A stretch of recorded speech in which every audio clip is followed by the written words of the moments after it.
Today, I'm going to see what is the best height in basketball. I'll be taking the best player of all time at every height that has ever played in the NBA. I'll then be putting them through various challenges inside 2K24, eliminating heights along the way, until there is only one height remaining. Yes, I completely ripped this video idea off of Jesser, so if you somehow have never heard of that channel, here it is. First of all, let's take a look at every player that'll be included in this video. The selection process was mostly based on who had the highest rated player in 2K24. If there was a tie and it wasn't a no-brainer for me, I had them 1v1 for the position and took the winner. Also, I know there is always some debate on every basketball player's real height, but I just trusted 2K24's official heights along with some other research. At 5'3", we have the shortest NBA player of all time, Muggsy Bogues. Muggsy is pretty well known for this, but he was actually a solid player too and is coming into this challenge at an 85 overall. At 5'4", we have no one. According to my sources, there has never been a player at this height to ever play in the NBA. For 5'5", we have Earl Boykins, who like Muggsy is the only NBA player to ever play at this height, and he also had a pretty solid and lengthy career. At 5'6" and 5'7", there was some confusion here. Spud Webb is listed at 5'6" and 5'7", pretty evenly across any source that you can find, but he has a player model in 2K24 which has him listed at 5'7", so that's what I'll be going with, and that's what he'll be representing. So back to 5'6", that leaves us with the only other player available in NBA history, Mel Hirsch. He played 13 games in 1947, averaging 1.5 assists and 0.8 rebounds. So respectfully, I have him coming in at a 50 overall. There are 4 players to make it to the NBA at 5'8", but current player Jacob Gilyard secured the spot by a 1 overall advantage over Charlie Chris. We have our first 90 overall player so far with Calvin Murphy representing the 5'9"ers. He beat out some solid players like Isaiah Thomas and Nate Robinson. At 5'10", we have 86 overall Damon Stoudemire. At 5'11", we have the 2-time All-Star Terrell Brandon. For the 6-foot even position, I had to have my first 1v1. Even though Chris Paul has a 1 overall advantage over Allen Iverson, I still thought AI was the better player, but Chris Paul proved me wrong in the 1v1. At 6'1", we have 97 overall John Stockton. 6'2" is 97 overall Stephen Curry. 6'3" is 97 overall Jerry West. For 6'4", we had a tie at 97 overall between prime Walt Frazier and prime Dwayne Wade. And to my surprise, Walt Frazier won their 1v1.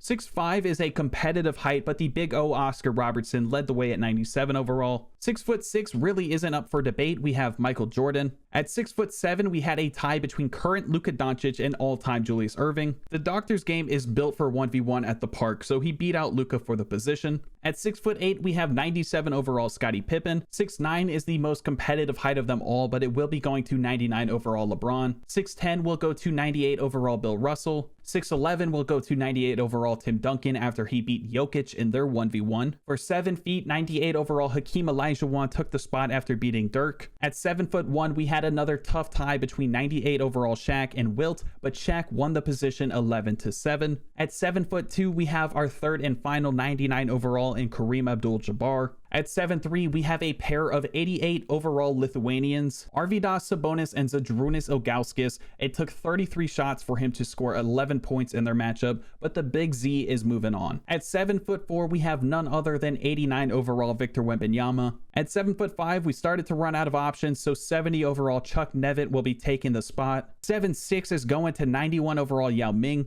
And lastly, at 7'7", we have 74 overall Manute Bol. That brings us to 28 players total. For the first few challenges, I will have the players competing in their height groups, which will be broken up into 5 feet, 6 feet, and 7 feet. For the very first challenge, I'll be putting these guys through a 3-point contest. The goal here is to avoid elimination by scoring as many points as possible. For the 5 and 7 footers, 2 NBA players will be eliminated, but for the 6 footers, 3 of them are up for elimination since they have the most players. For all of these challenges, the computer will be controlling the players to avoid any type of bias on my end. Up first is the 5-footers, and 5'3" Muggsy Bogues will get us started with a pretty decent score of 16. Earl Boykins is up next, and he came out with a really good score of 23, which will most likely get him to the next round. Mel Hirsch was up next, and I didn't consider this too much beforehand, but while making this player, I gave him about the bare minimum of a 3-point rating. My thought process was he died before the 3-point line was ever added to the NBA, so it made sense. Shout out to this historic short king, but there's no way he's moving on to the next round. Spud Webb was up next, but he only managed to hit one shot on his first 3 racks. He picked it up in the second half and finished with 7, which is an easy score to beat. And at this point, the 2 shortest players in this competition, Earl Boykins and Muggsy Bogues, are guaranteed to move on. From here on out, the score to beat to move on is 7, and 5'8" Jacob Gilliard hit that mark by just the top key. 5'9" Calvin Murphy started off really strong and hit 8 points by just a second rack. 5'10" Damon Stoudemire had no problem beating Mel and Spud's score and finished with 19.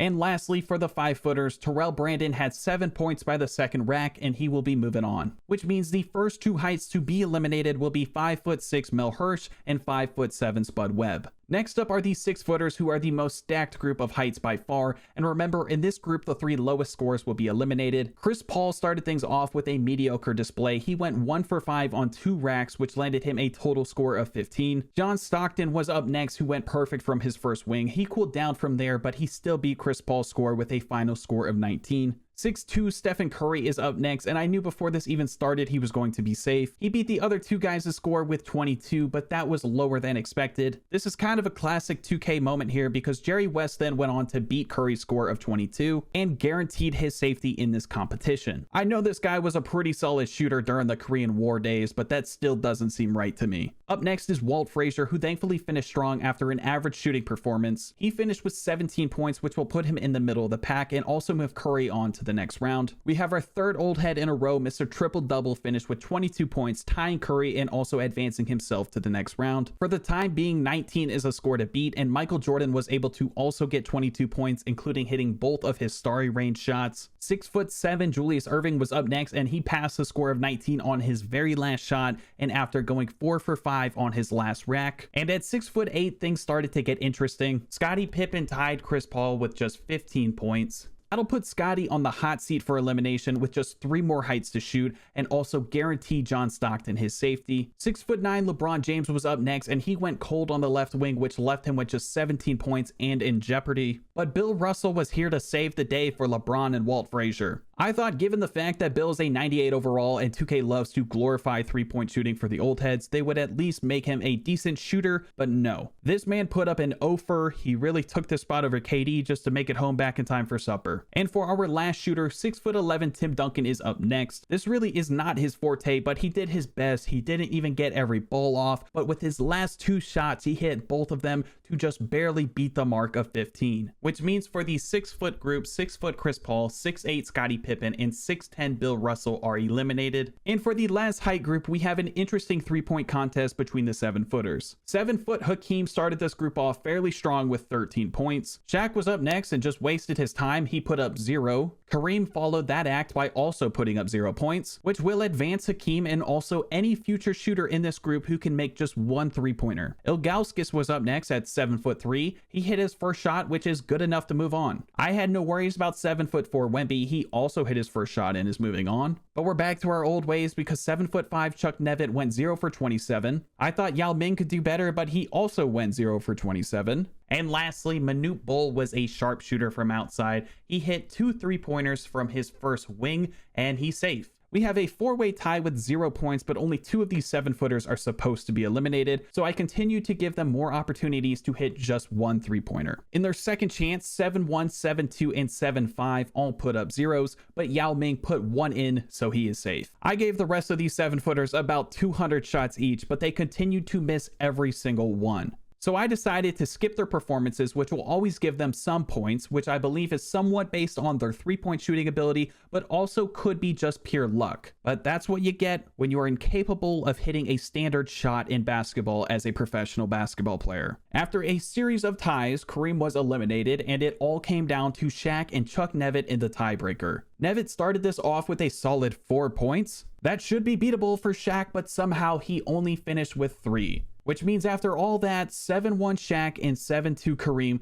will be the last to be eliminated in the first challenge. But Shaq isn't entirely done in this video, because I'll be using his talents in the next challenge. The objective of the challenge will be how quickly can you score on a team of Shaqs with a team full of each remaining player. This will be the last challenge separated by height, and this time only 2 players will be eliminated from every height group. Up first, we have the 5'3" Muggsy Bogues stepping up to the plate. His first shot was backhanded to the other side of the court. He stood no chance stopping Shaq on defense, but it might work to his advantage not putting up a fight. But off the brick wall screen, Muggsy hits the step back, almost gets it blocked, but still hits a jumper at 1 minute and 6 seconds of game time. Earl Boykins' first possession was stolen by the Shaqs. On his second chance, he had an open 3, but he missed, and already he will have a worse time than Muggsy. He was getting swallowed up on defense, but Shaq bailed him out after 1 minute and 36 seconds. He sent him to the free throw line and he was able to score. The time to beat is 1 minute and 6 seconds, but Jacob Gilyard had a rough time doing that. His first 3 shots were sent back at his face. He also missed a layup, but eventually he scored off a wide open 3 at 3 minutes and 6 seconds, which will guarantee that the smallest player in NBA history, 5'3" Muggsy Bogues, will be moving on to the 3rd round. 5'9" Calvin Murphy was blocked on his first few shots, but for some reason he kept attacking the basket. Yet somehow it paid off with just 4 seconds to spare. He drew the shooting foul, hit the free throw, and secured his spot in the next round.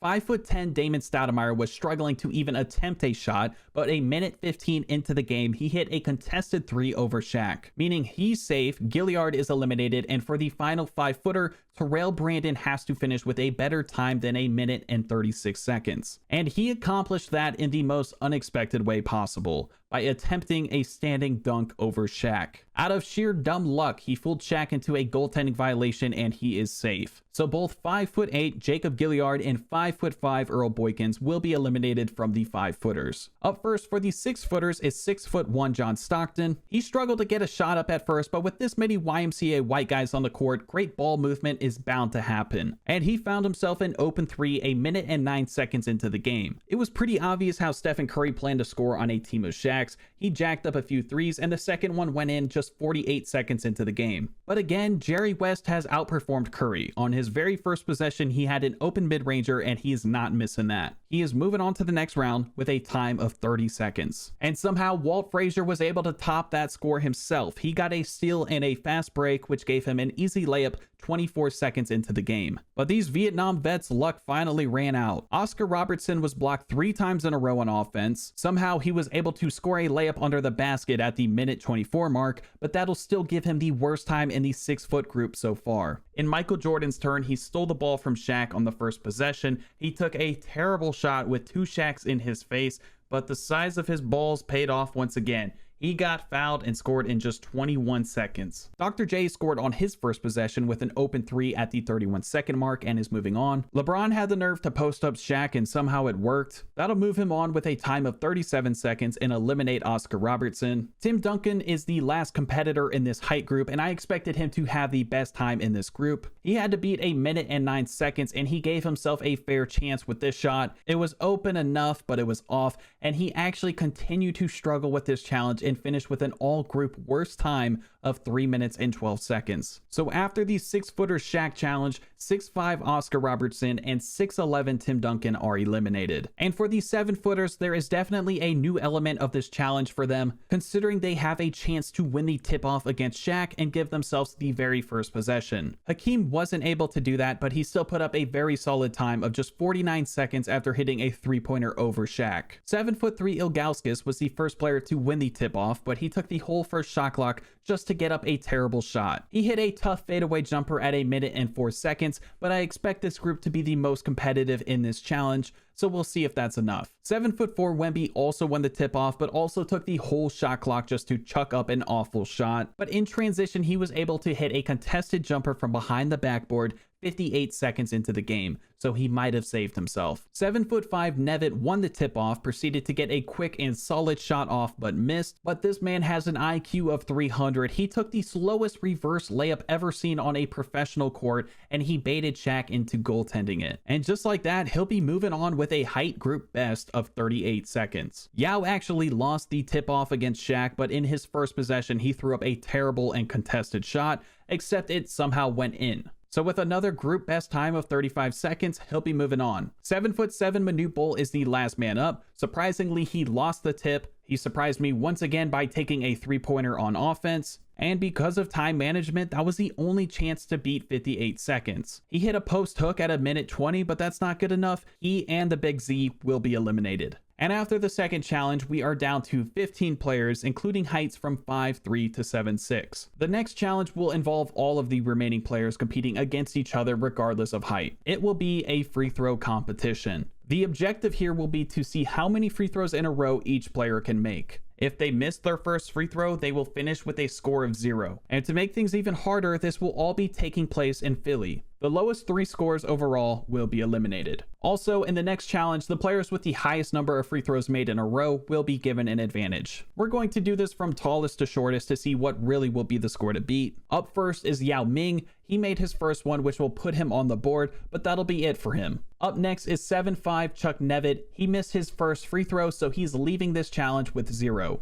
It's possible for him to move on if there are more than 3 players with a score of 0, but it is unlikely. 7'4" Victor Wembanyama is up. I don't know why he's shooting in LA, that's my bad, but he's going to make one and miss one, tying him with Yao. 7' Hakeem Olajuwon is up, and at this point, all you have to do to move on to the next round is hit 2 free throws in a row. Hakeem was able to do that and then some. He hit 5 in a row and is moving on to the 4th round. 6'9" LeBron is up. This is his Heat version. Free throws were one of his main weaknesses back then, but he hits the first and the second, which will keep him in the competition. 6'7" Dr. J is up and in his playing day hometown, but he's black, so they're still booing him. He went 1 for 2 and he is not safe. 6'6" Michael Jordan is known for being clutch, but not today. He misses his first free throw, and at this point, that likely means elimination. 6'4" Walt Frazier went on another run of makes. He hit 6 in a row, which put him in first place and into the next round. 6'3" Jerry West surprisingly only made 1 free throw,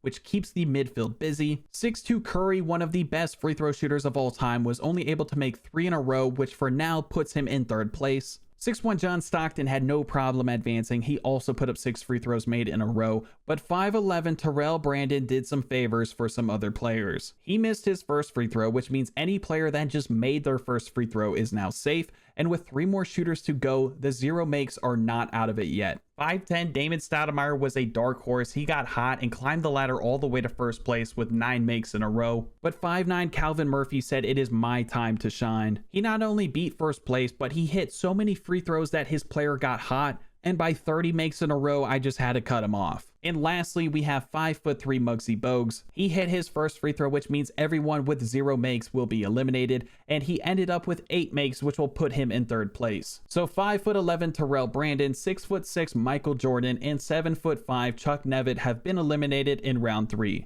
Ironically, that's 1 player from every height group, and that leaves us with 12 players remaining heading into challenge number 4. And for the next challenge, every player will be competing in a game of 3v3. The players will be split up into teams and play 1 game against another team of 3. The winning team members will advance, the losing team members will be eliminated. The teams will be assigned at random, but not entirely so. Like I mentioned earlier, the top players in the last challenge will be given an advantage here. With that being said, the top free throw shooters remaining on the Wheel of Names will be taken off the list and spin twice in a row to decide who will be on their team. Since 5'9" Calvin Murphy finished first, that means he's up first with a full list of names. The wheel is off and he's going to score big. It's a 7-footer and it will be 7'4" Victor Wembanyama. And for his second teammate, he was so close to spinning towards Muggsy Bogues, but he scored big again with 7'6" Yao Ming. That is one scary team, but that's what Murphy gets for making free throws. Up next is Damon Stoudemire with his 9 makes in a row. At this point, the best option has to be Hakeem,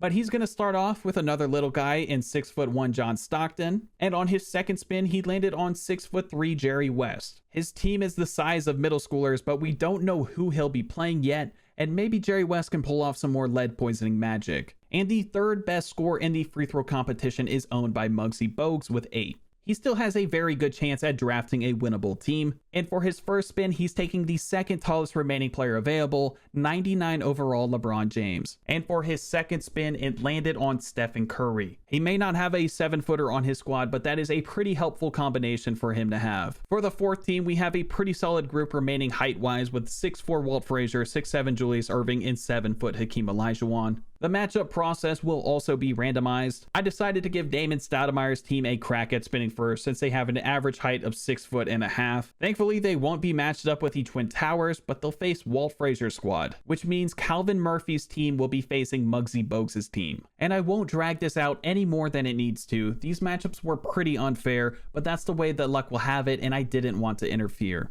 Walt Frazier's team was just too perfectly built for this 6-footer squad to compete with. Hakeem dominated the paint inside and out. Jerry West put up a fight, but he couldn't pull off the impossible. Walt, Dr. J, and Hakeem beat Stoudemire, Stockton, and West 16-21. And for the next matchup, it was more of the same. Yeah, LeBron had some highlights and Curry hit some threes, but every shot Victor took over Curry was uncontested, and the paint was a rough place to be for the non-7-footers. So Calvin Murphy, Victor Wembanyama, and Yao Ming took out Muggsy Bogues, Stephen Curry, and LeBron James 13-21. So after challenge number 4, we are down to just 6 players remaining, including 5'9" Calvin Murphy, 6'4" Walt Frazier, 6'7" Julius Erving, 7' Hakeem Olajuwon, 7'4" Victor Wembanyama, and 7'6" Yao Ming. And for our 5th challenge, I will be hosting a game of horse. The final 2 contestants remaining in the game will move on to the 6th and final challenge. How I'm going to do this fairly is I have shot timing set to real player percentage, I'll have the slider set to pro difficulty, and I'll be taking shots that I think would give each player the best chance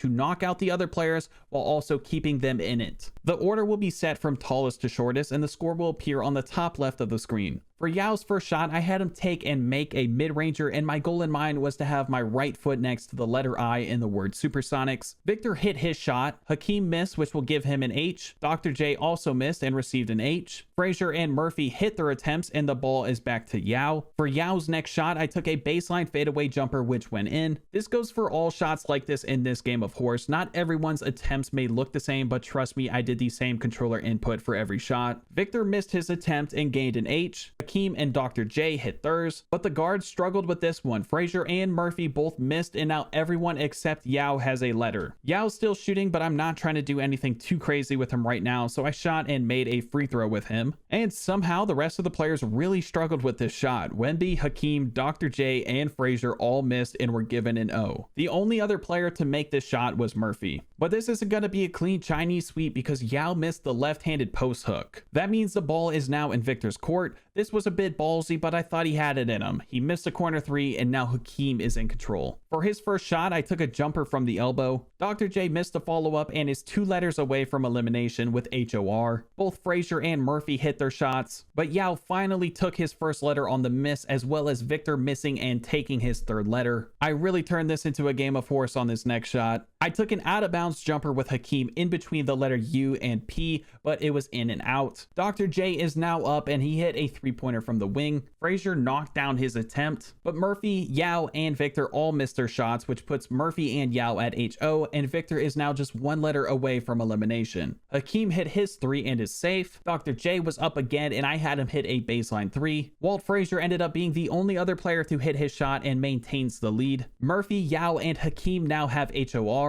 And Victor Wembanyama is now eliminated from the competition with horse. I probably could have kept hitting threes with Dr. J, but he was hot, so I tried a shot from behind the backboard and it missed. Frazier was up for the first time and missed a bit of a deep 3 from the K on the court. Calvin Murphy was up for his first time and he nailed the out-of-bounds shot from the letter C. That gave both Yao and Hakeem HORS, and they are only 1 letter away from elimination. Dr. J and Frazier hit their shots and are safe. I tried the deep 3 from the K again and missed, so Yao has another chance to save himself in this competition, but he misses yet another close post hook. Hakeem was up and hit the corner 3. Dr. J ended up being the only other player to make this and remained at HOR. Frazier joined him at HOR, Murphy went to HORS, and 7'6" Yao Ming was eliminated with horse, which makes Hakeem the tallest remaining player in the competition. And I had to see the dream shake for myself. I had Hakeem hit a fairly deep shimmy and fadeaway to the left. Impressively, Dr. J and Frazier had no problem following that shot up with some makes, but 5'9" Calvin Murphy, who totally cheated with a closer shot, missed and is eliminated. We are down to the final 3 who were once teammates in their 3v3,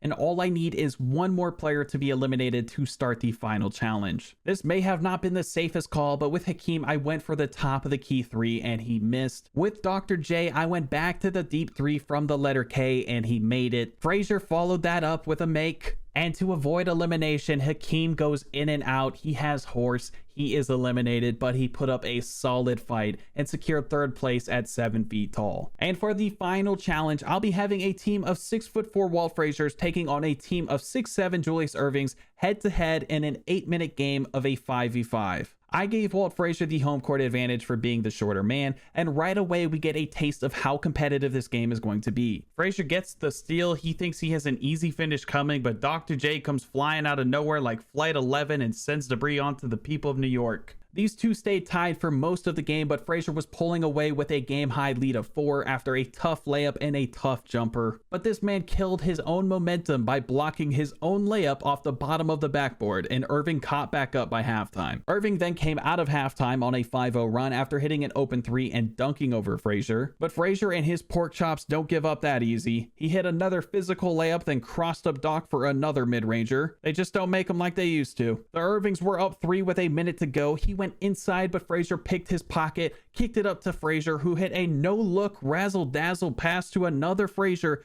to make it a 1-point game. With a 6-second game clock and shot clock difference, Julius Erving had the ball and the chance to put this game away, but Walt Frazier had other plans. He stole the ball once again. Frazier had a 1v1 on the break, but Erving contained him. He attacked the paint, but did not force it. He might have had an open 3 coming to the top of the key, but this man wants the buzzer beater. He breaks him down, drives right, puts up a tough shot, and it's just barely off. Erving gets the board with no time remaining, and he has won it all. I thought 6'4" Walt Frazier didn't belong here in the first place because of D Wade, but this man put up one hell of a fight. And as a man who likes to claim 6'4" in shoes, I couldn't be any prouder of him. But congrats to all of these 6'7"ers out there. I'm pretty sure that's the average height in the NBA, so it kind of makes sense. Thank you for watching. If you made it to this point in the video, you might as well go like and subscribe. Mavs in 6.